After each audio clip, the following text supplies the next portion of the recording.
Does Lando Norris just not have what it takes to be a champion?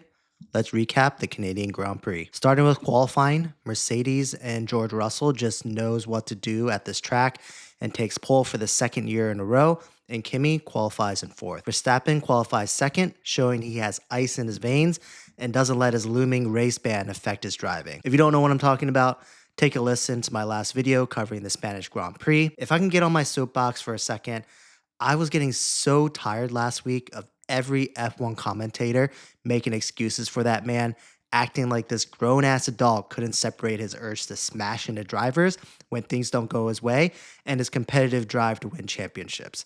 Are we talking about a 3-year-old here?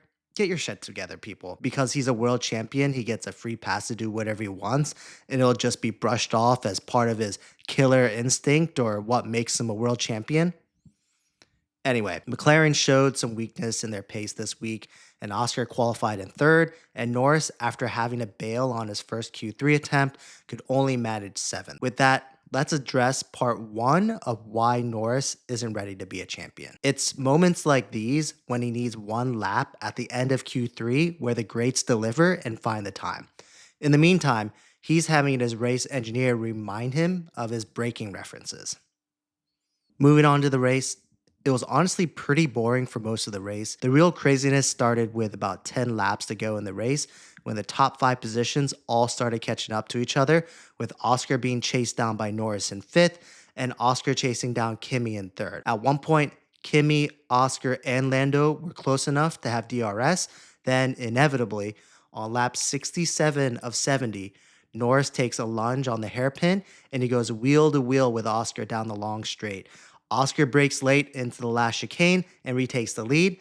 That's when Norris inexplicably decides to take the gap that didn't exist between Oscar and the wall, running into Oscar's rear tire and the wall, and skids down the barrier and retires from the race, losing crucial points in the Drivers' Championship. And again, like he did in qualifying the day before, shows he just doesn't have what it takes to be a champion right now. There was literally no one to blame but himself, and it was the most inopportune time to finish a weekend with 0 points. Anywho, congrats to George on his first victory of the year. It might have been skill, or it might have been my new Mercedes shirt. You guys decide. Verstappen comes in second. Kimi gets his first F1 podium, continuing his strong rookie campaign. Then Oscar, Charles, and Lewis in 4th, 5th, and 6th.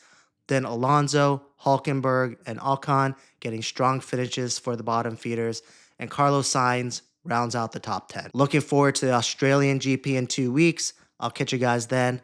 Like and subscribe. Peace.